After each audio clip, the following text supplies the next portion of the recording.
Welcome to the Missouri Wind and Solar Podcast. I'm your host, Wes Shank, coming to you from our store in Seymour, Missouri. Each week with my co-host and Missouri Wind's General Manager, David McDarris, we discuss the latest on renewable energy. Check out our additional educational information on our website at mwands.com. Thank you for downloading this podcast, and please subscribe. Okay, so David was singing. It was "Don't Go Chase." Come on, sing with me. Chasing waterfalls. Please listen to Wes and I. This new podcast. I see you. Crystal's even peeking around the corner for that. What's the rest? Our demographic may not even know. Oh yeah, they do. Something else. It's like a Saturday Night Live skit. There's more words to this song. Yep. So, yeah, suckered you into listening to that on the podcast.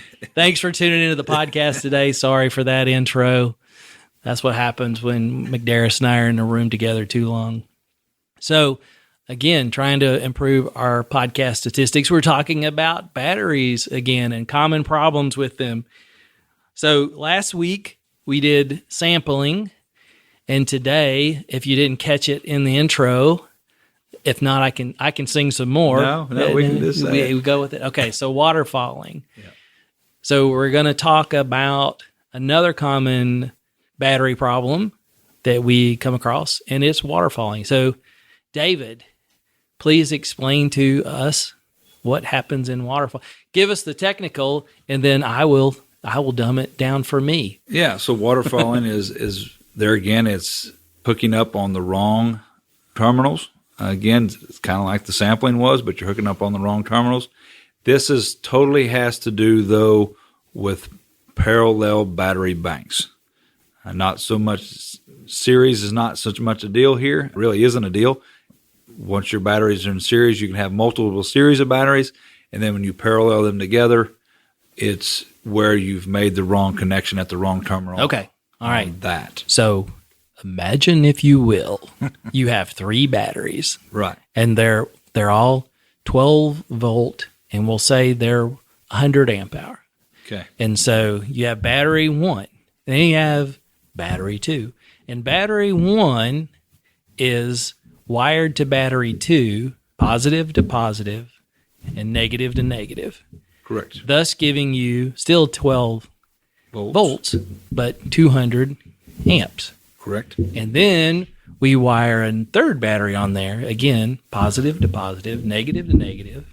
We still have 12 volts. We have 300 amps. Right. So 1, 2, and 3 are all wired positive, positive, positive, negative, negative, negative. Right. And now we've mistakenly wired. We've mistakenly put all of our terminals, our positive terminals and our negative terminals, connections, being inverter, charge controller, lights, whatever you running off of the 12-volt system, on battery number one. So one has not only the connection going to battery two, but now it has the connection going to the inverter or the charge controller, all of them, whatever. Yeah. So, and then what we're describing, and the reason it's called waterfalling, is that the life gets sucked out of this one. Right. And then batteries 2 and 3 basically rush in. Right. So, yeah. And so what you're doing there, okay, so there's a double waterfall, double rainbow, double waterfall.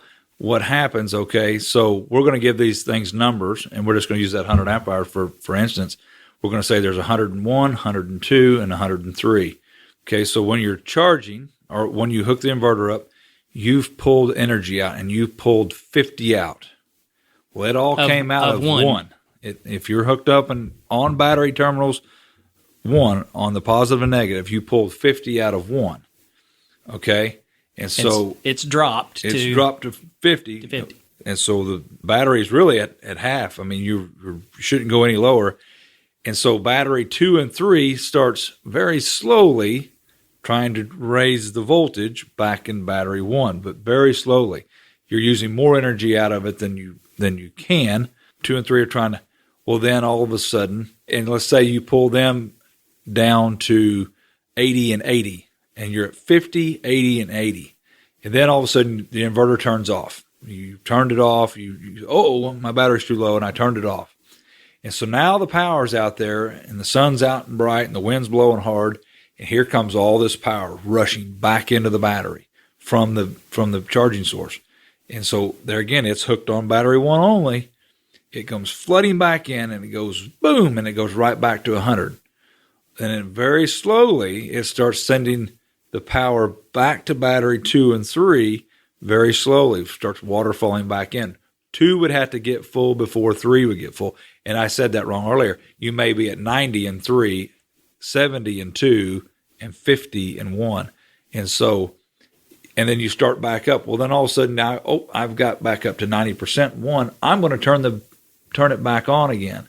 And so maybe 2 got a little bit of power back into it. 3 didn't get anything back into it. And eventually you're going to run 3 totally dead. And it's just going to be sitting over here dead. I mean, it's going to be sitting over here at 50. And that's where it's always going to live at, because you're never allowing it to charge, you're never allowing it to come back. And you're always like, why in the world is the inverter not? But you're still like, well, my inverter's still working, because it is, because it's on wearing number 1 it's out. It's just killing number 1. I mean, if you ever played tug of war and been the big guy in the tug of war line, you're doing Never.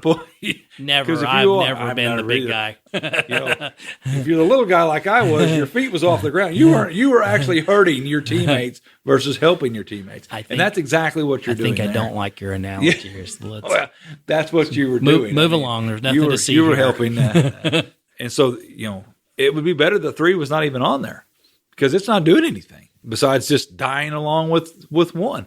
So the fix, simple, easy fix, just like sampling is, move to the polar opposites of the battery. And I say a diagonal. Right. Caddy corner. If you're from here, from Ozark or the Ozarks, caddy corner. You go from positive of battery number 1 for all your master. That's your master terminal for that. All your connections, your inverter, your charge controller, your appliances, whatever the case may be, is hooked up on battery 1 on the positive terminal, battery 3's negative terminal. So that way. But let me interject something here. There really isn't a battery 1 or a 3. That's right. So don't think from this conversation that there's a wrong or right. It's just, again, diagonal or caddy corner. That's right. There's not a 1 or 3. It just needs to be the positive at one end and the negative at another end, right? That's right. Only reason we give numbers is it's just so we're talking here. Right. So you can visualize it in your head. Is if you screw up and put it all on right. 1. Now, the other thing you need to do is do you put inputs and outputs on the same negative and positives? Yes. Okay. Yes. Yep. Yeah. And so I had that question. Yeah. It's what you call your master. Now, it doesn't hurt if you wanted to. Let's just say that you were on polar opposites or caddy corner or whatever you want to say, and you had your inverter on the positive of 1 and the negative of 3, right? And then you said, well, I'm going to put my charge controller on the negative of 1 and positive of 3. You know what I mean? So now they're crisscrossed. They made an X, basically. Doesn't matter. Okay. You're still going through the battery. I wondered if that was an issue or not. No, if that not an issue. And sometimes you have to, because depending on how many terminals you have or how many appliances or whatever you're hooking up to, you may run out of stud bolt, length to actually put all that stuff literally on there. Run out of space to attach them to it. So, no, it doesn't hurt. We usually tell people that, if it's possible, just hook it all up on the master terminals there, if it's possible, depending on. And this would be the same way, by the way. The cool thing about the lithium batteries is there, again, we talked about that in the other podcast, they use a combiner box versus just using the post that you go onto. So you actually hook with the same length cables, everything, all your positives to one bar, all your negatives to another bar, because they are already seriesed and ready to be combined together. So let's talk about that. So and we may have talked about this another one. So is the battery cable distance, size? Yes, very important. Very important. As a matter of fact, Simplify will tell you that, it will really hurt their batteries to do multiple length cables into the actual combiner box. So you might ask what I'm talking about there. Let's say I have 4 batteries sitting here from my system. And there again, I just number these batteries just to give you, so you can I visualize it better in my head. So battery 1's sitting way over here, and it's sitting 10 foot away from the combiner box because of how the room's laid out. And then battery 2 is 8 foot away, and then 6 foot away, and then battery 4 is 4 foot away. We've seen stranger things. So you're 4 foot away, so you think, well, I'll just go get my number 4 cable, and I'll run it 4 foot from the battery to the combiner. And then I'm going to take my 10-foot cables from battery 1 over there and run it all the way back over. Well, what you're doing there is you're going to be pulling more energy from battery 4 because it is the shortest distance. Electricity is always looking for the shortest distance. And the big thing is realizing, and you think, well, how in the world does that matter? And the big thing you got to remember is over time. Right. Is that that's right. Why are trains more efficient and they only go, I mean, I think it's something like 40 miles an hour is their time. Right. It's because they're running 24 hours. I mean, it's going all the time. Yep. And I mean, this is the same thing is that, you think about that. You just think about you. If you had to drive an extra, half mile to work every day, right. Well, one day it doesn't matter. Yeah. But if you're doing it 260 days a year. That's right. And that's exactly what you're coming up here with this. And this is in any battery. I mean, this is in our blue, the Northstar lithium, the Northstar AGM battery, the blue battery. They'll say, well, I agree, just like Wes. If you're just doing this on a day-to-day basis and you think, I don't really care how long I get out of my batteries, I just, this is easier and that's what I want to do, go for it. That's your battery bank. We love repeat customers. We will sell you new batteries before you should have had to buy new batteries. But if you want to get the maximum life out of the most expensive part of your system, then do it correctly and use the same length cable. Would the best thing be really to have them put together with a shunt bar? I mean, versus... Yeah, you can. If you're seriesing them. If you're seriesing them together, yes. I mean, like the blue batteries, they come with the shunt. Use the shunts. I mean, they're the same length. They're gonna run across evenly. If they're not, if they're just like a lead acid battery, well, they don't really make a shunt bar for those because they're too far apart. So then use a number 4. We make a 1-foot cable and a 2-foot cable here. So and if you're parallel, they're just too far apart. There's not a lot of times but we try to always make sure the parallel connections where we use our 2-foot battery cables at, because that gives you enough length to get to your next parallel connection. Does a shunt, I guess, with them being series together on a solid shunt, it still is better than having a stranded? It doesn't, Series is really easy to flow voltage, so the shunt works great in that deal. Okay. Whereas if I was trying to send amperage across, big amperage across, I'd probably want to go back to copper because it is the better conductor. So I'd want to go back to like a welding cable. So it's kind of it's just the whole welding thing is you're sending a lot of amperage out to... Yeah, to send a lot of amperage. Okay. So you want to, there's a reason welders use big copper. Yeah, I was going to say, that's the reason why a welder has a big... But, going back to that 1 through 4, scenario there where we had to, it was 4 foot away, 6 foot away, 8 foot away, 10 foot away. All your leads must be 10 foot. For the battery that's 10 foot away, the one was 6 foot away, the one's 4 foot away, the one's 8 foot away. They all need to be 10 foot. If you want the optimum. If you want to optimize now, your battery life. If you're, trying to use bits and pieces, realize there's... Right. We're giving you the scenario to get the 25 years out of the lithium batteries that they can do. If you want to get 15 years out of them, do it how you want. It's going to work. Right. You're going to get 10 years out of them. They're going to warranty them to 10 years. But, man, I'd hate to have to replace them in 10 years. Yeah. They're just too much cost. Don't hurt your feelings. We did the math on that. Yeah, you want them to go out to 20. You got 20, the cheapest battery on the market. 10, not so much. 10, not so much. They're not. It's just that's the nuts of the game. So. Okay. What else about waterfalling? Again, the thing on these are just so simple to frankly avoid. I was going to say correct, but it's better. It'd be much better to avoid it altogether and make sure so if you're doing something new, avoid it. There again, call us, send us a diagram, send us an email. There's just so many ways to contact us.